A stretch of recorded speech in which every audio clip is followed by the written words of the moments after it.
Castes in India by Babasaheb Ambedkar, Part 16. I now come to the third part of my paper regarding the question of the growth and spread of the caste system all over India. The question I have to answer is, how did the institution of caste spread among the rest of the non-Brahmin population of the century? The question of the spread of castes all over India has suffered a worse fate than the question of genesis. And the main cause, so it seems to me, is that the two questions of spread and origin are not separated. This is because of the common belief among scholars that the caste system has either been imposed upon the docile population of India by a lawgiver as a divine dispensation, or that it has grown according to some law of social growth peculiar to the Indian people. I first propose to handle the lawgiver of India. Every country has its lawgiver who arises as an incarnation, avatar, in times of emergency to set right a sinning humanity and give it the laws of justice and morality. Manu, the lawgiver of India, if he did exist, was certainly an audacious person.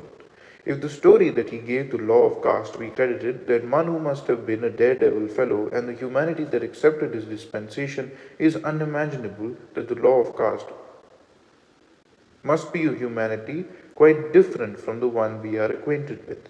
It is unimaginable that the law of caste was given. It is hardly an exaggeration to say that Manu could not have outlived his law, for what is that class that can submit to be degraded to the status of brutes by the pen of a man and suffer him to raise another class to the pinnacle? Unless he was a tyrant who held all the population in subjugation, it cannot be imagined that he could have been allowed to dispense his patronage in this grossly unjust manner, as may be easily seen by a mere glance at his institutes. I may seem hard on Madhu, but I am sure my force is not strong enough to kill his ghost. He lives like a disembodied spirit and is appealed to, and I am afraid will yet live long. One thing I want to impress upon you is that Manu did not give the law of caste, and he could not do so. Caste existed long before Manu. He was an upholder of it, and therefore philosophized about it, but certainly he did not and could not ordain the present order of Hindu society. His work ended with the codification of the existing caste rules and the preaching of caste dharma. The spread and growth of the caste system is too gigantic a task to be achieved by the power or cunning of an individual or of a class.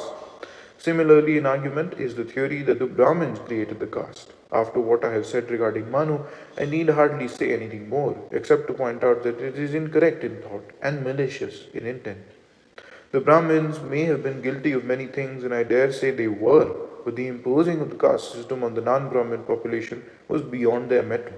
They may have helped the process by their glib philosophy, but they certainly could not have pushed their scheme beyond their own confines. To fashion society after one's own pattern, how glorious, how hard.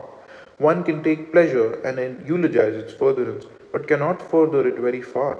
The vehemence of my attack may seem to be unnecessary, but I can assure you that it is not uncalled for. There is a strong belief in the mind of the Orthodox Hindu that the Hindu society was somehow molded into the framework of the caste system, and that it is an organization consciously created by the Shastras. Not only does this belief exist, but it is being justified on the ground that it cannot be but good, because it is ordained by the Shastras, and the Shastras cannot be wrong. I have heard so much on the adverse side of this attitude, not because the religious sanctity is grounded on scientific basis, nor to help those reformers who are preaching against it. Preaching did not make the caste system, neither will it unmake it. My aim is to show the falsity of the attitude that has exalted religious sanction to the position of a scientific explanation. The end.